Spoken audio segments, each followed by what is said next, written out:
galera, bem-vindos a mais um episódio do quadro Hashtag Pergunte ao Maestro. Se você tá curtindo esse quadro junto com a gente, já vai deixando seu joinha aí pra ajudar a gente no canal, compartilha com os amigos nas redes sociais, chama mais pessoas pra virem fazer parte desse quadro junto com a gente. E se você é novo, se inscreve no canal pra não perder mais nenhum conteúdo e ativa as notificações, hein, pra ficar por dentro de todas as novidades. E também, corre aqui na nossa playlist, porque tem muito conteúdo lá, o maestro já respondeu muitas dúvidas, quem sabe a sua já está respondida lá, hein? Mas se não tiver, deixa aqui no box de comentários que a gente tá sempre de olho para responder. Sem mais delongas, vem comigo, hashtag Pergunte ao Maestro. Maestro, estou lendo o seu livro Canto Lírico Contemporâneo e achei muito interessante o capítulo onde você fala sobre as embocaduras, que auxiliam na afinação do chiaroscuro. Pode explicar um pouco mais sobre isso? Como e em qual momento aplicar cada uma delas? Bom, cada uma delas eu não vou conseguir explicar aqui, mas eu vou te dar uma noção geral, está no meu capítulo 5, e também, de novo, uma discussão entre professores de canto.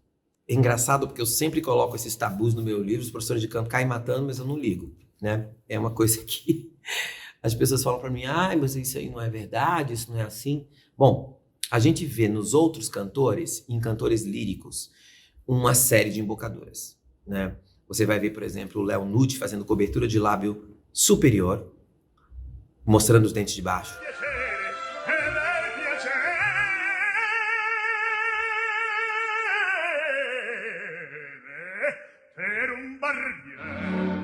Pavarotti com boca triangular, certo? Cobrindo o lábio de cima, mostrando os dentes de baixo.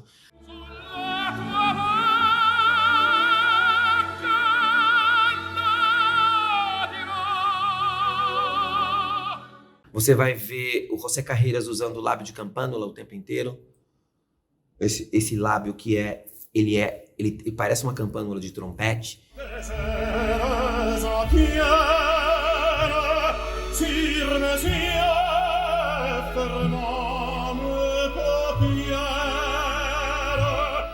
Então, por que eles ficaram com as suas embocaduras? Porque no meu livro eu digo que ela não é necessário que a embocadura fique.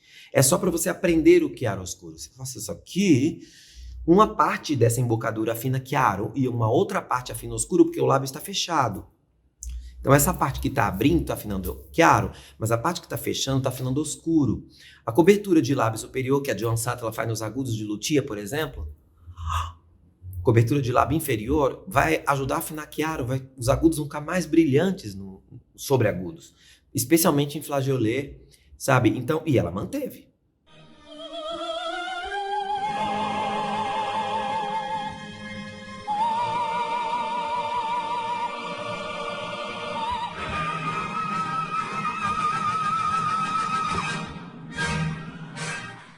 E a Joan Sattler tem uma embocadura de lábio solto nos médios. Ela conta assim, nos médios. Então você quase não entende muito. E ela manteve também.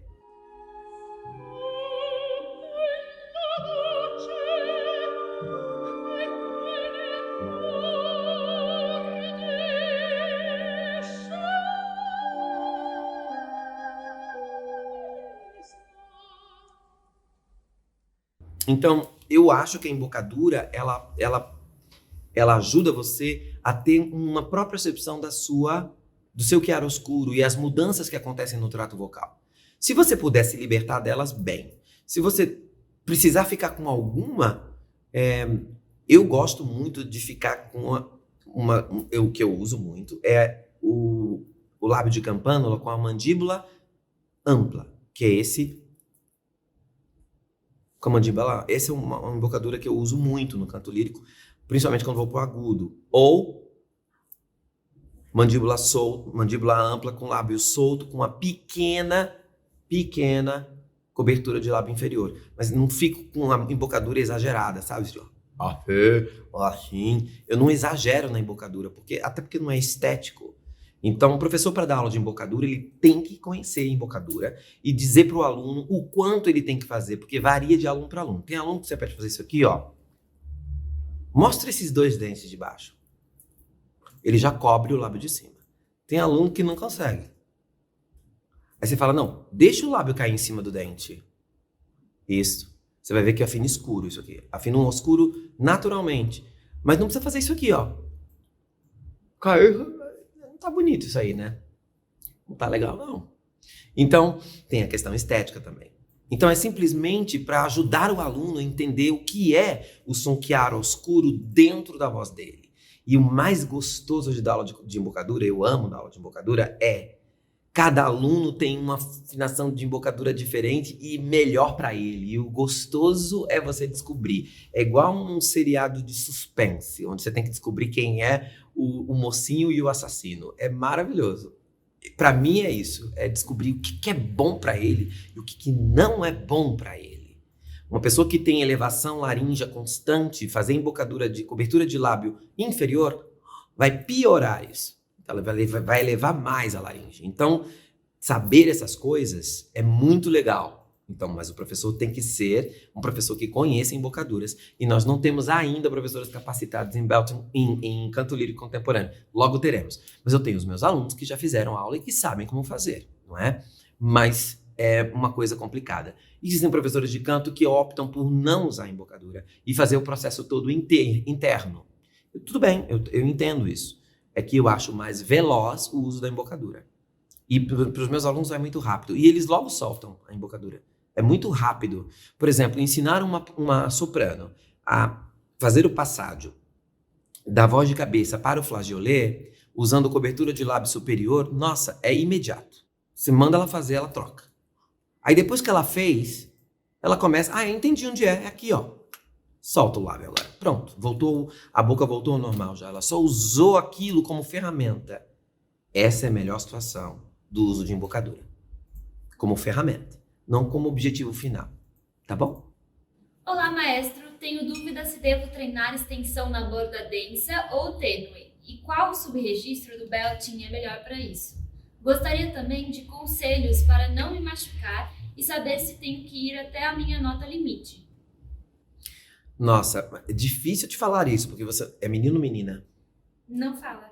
Então, não sei se é menino, não sei se é menina, não sei se é baritone, não sei se é tenor, não sei se é belter, não sei se é soprano. Complicado, não é? Então, vamos lá. Vamos pensar num exercício bom de extensão na borda densa. Sendo você menino ou menina, diminuir a massa recrutável e fazer a voz muscular. Janeiro, fevereiro. E vocalizar com essa voz em o. Esse subregistro nos agudos, se você abrir, ele vai virar uma espécie de sol. Mas ele vai ser um sol bem pequenininho. Esse é um bom para você trabalhar na borda densa. Você começou, certo?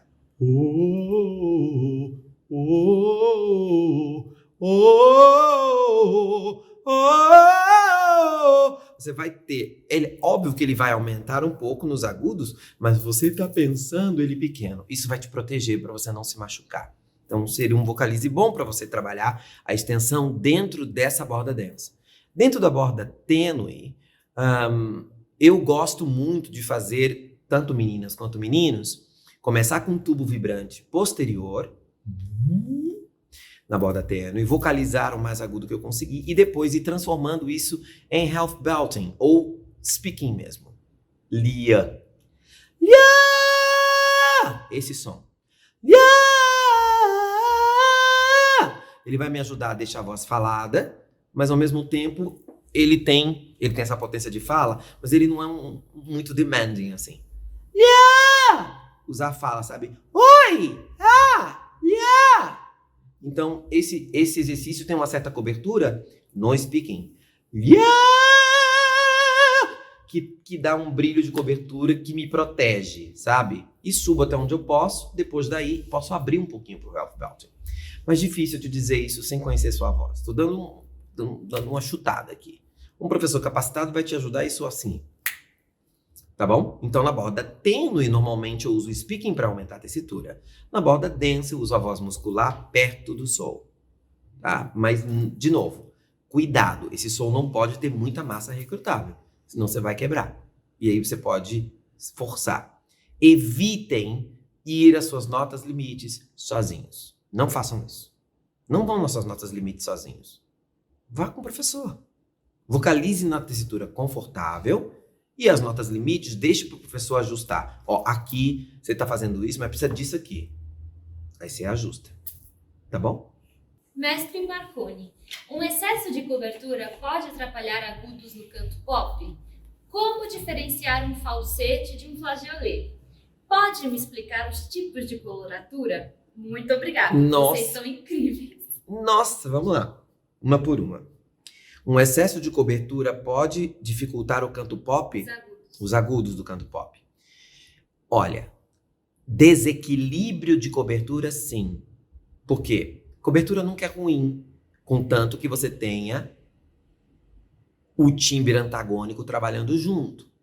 Porque se você, o que a gente chama de recobrir a voz, você cobre ela e vai recobrindo a voz, ela vai entupir. Então, seus agudos não vão sair. Então, você precisa cobrir bem a voz, mas trabalhar a cavidade antagônica, para que você tenha a voz fora de você, apesar de cobrir. Eu levei um bom tempo na minha vida para entender que a cobertura era para fora e não para dentro. Porque o cantor pensa assim, sabe? Ele pensa que cobertura é para dentro. E, na verdade, é para fora. Então, esse que eu estou fazendo de elevação velar é para fora. Então, cuidado, as cavidades anteriores precisam estar nesta cobertura. Abrindo mais a boca, usando a cavidade nasal, ou mesmo mais rinofaringe do que laringofaringe, não sei. Depende da voz, tá? Primeira pergunta. Segunda pergunta, diferenciar um falsete de um flageolê. Bem simples, vou te dizer.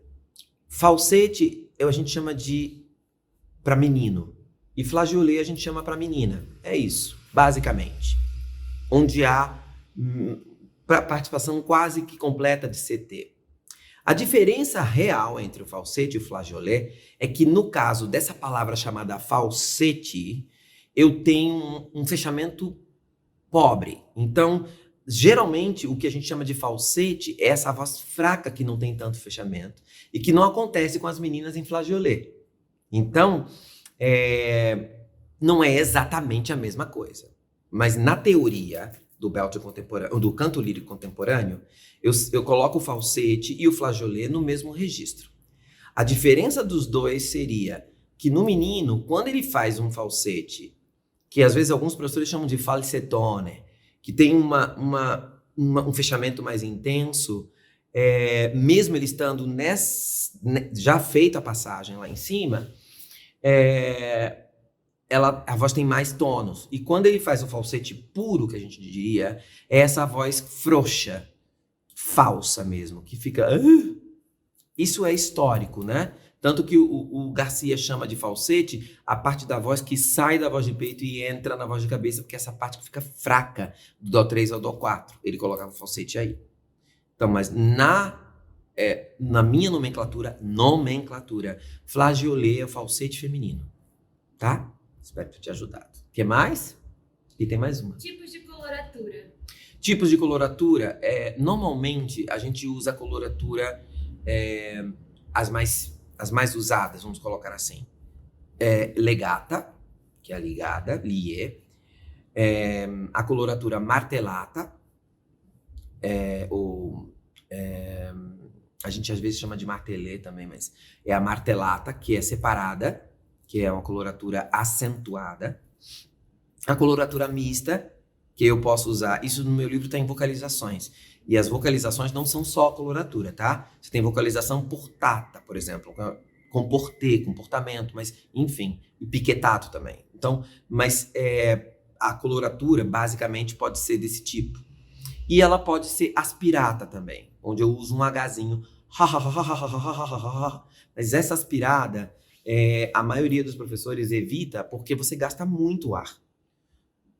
Você tem que ter uma técnica para fazer essa aspirada, que a gente chama de aspiré, que eu, por exemplo, uso pouquíssimo, só quando não tô conseguindo separar, que está muito rápido, né? Mesmo o Garcia também não fala de vocalizações em aspiré. Alguns tratadistas usam o aspiré como não uma coisa para se estudar, e sim um recurso para se usar. A gente estuda coloratura, martelata e ligada para a gente poder saber onde usar cada uma, tá?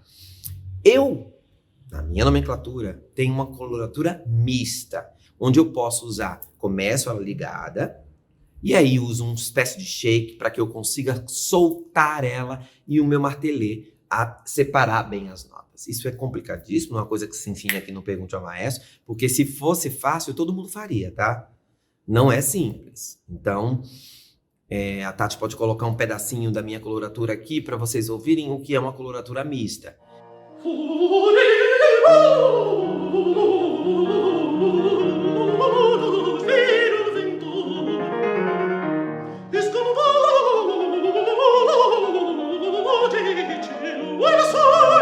Mas você tem que estudar ela separadamente, entendeu?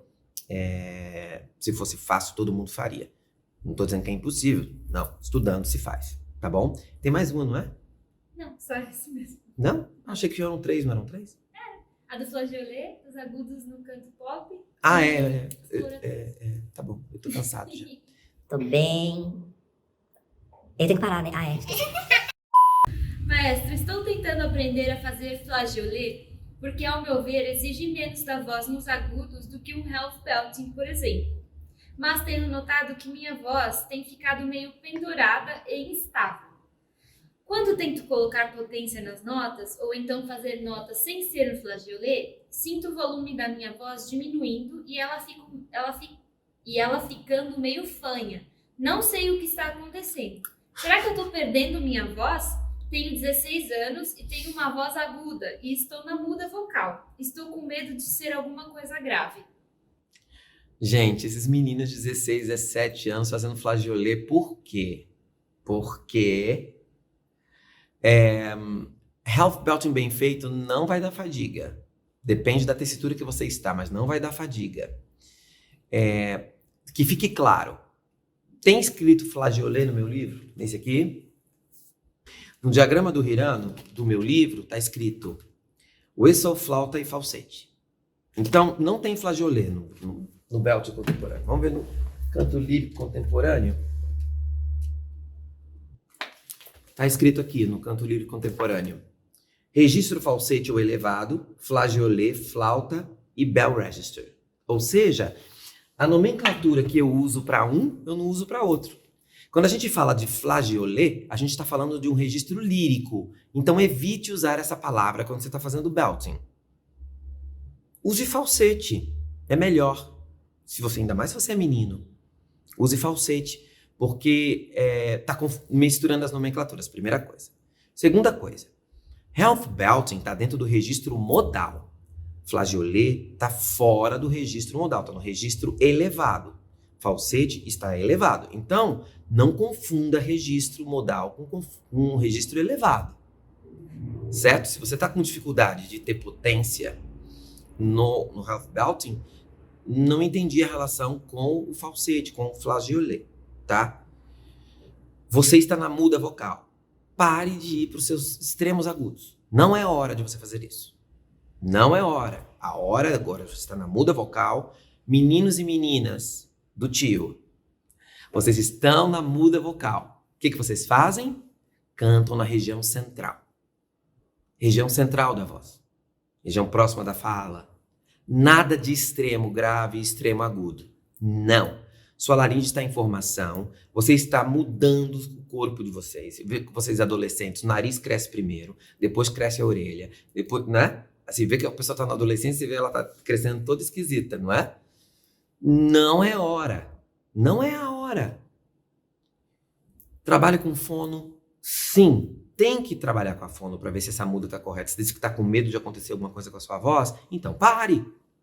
Vá procurar um médico, faça um exame, veja o que está acontecendo, mas não há de ser nada. Por quê? Normalmente, você está perdendo aquilo que você tinha antes, mas você vai ganhar outras coisas, como homem, entendeu?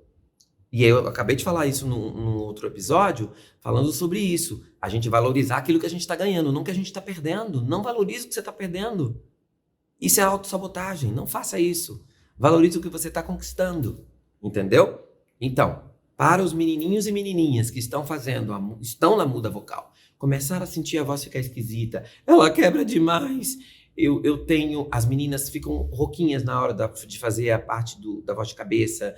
Enfim, tudo isso está acontecendo, é a hora de eu procurar uma fono, para eu poder passar pela muda melhor, ter um bom professor de canto que trabalhe minha região central e não trabalhar a extensão nessa hora. Depois que a voz está firme, que ela voltou a ficar firme, aí eu vou e trabalho de novo a extensão, para eu não forçar a voz ter um acidente, não é? Então, não faça. Nada de flageolet para você durante um tempo. Tem tanta coisa para você cantar legal nessa idade, papéis até de teatro musical para essa idade, que não vão exigir tanto da sua voz. E aí você pode trabalhar mais a sua interpretação como cantor mesmo, sabe? E aguardar um pouquinho, não vai demorar tanto. Se você fizer exercícios, não vai demorar tanto. Se você tiver com fono, você passa mais rápido pela muda vocal, porque você consegue administrar melhor o que está acontecendo, sabe? As mudanças do seu corpo. Então, meninos e meninas, obedeçam ao titio. Nada de extensão. Tudo na região central, tá bom? Maestro, depois do exercício de som de navio que você ensinou, perco totalmente a sensação da apneia por um momento. Como corrigir isso? Porque o exercício é ótimo e aquece bem a voz, mas fiquei com sensação de perda de domínio. Fica a sensação de tudo muito aberto. Tô tentando entender. Será que você não tá fazendo ele muito grande? Porque, ó...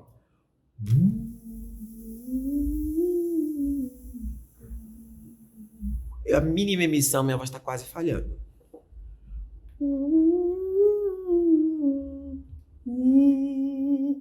Eu vou para a mesma sensação, não faz sentido isso que você está dizendo. Você deve estar fazendo alguma coisa errada, porque se você está fazendo assim, você vai perder a sensação de apneia. Mas se você está fazendo assim,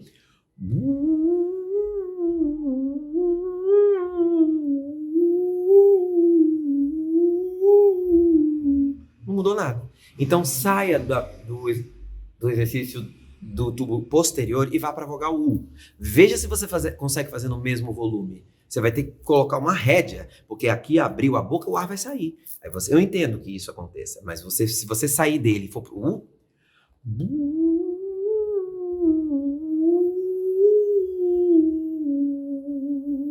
não mudou nada. O volume não mudou a sensação.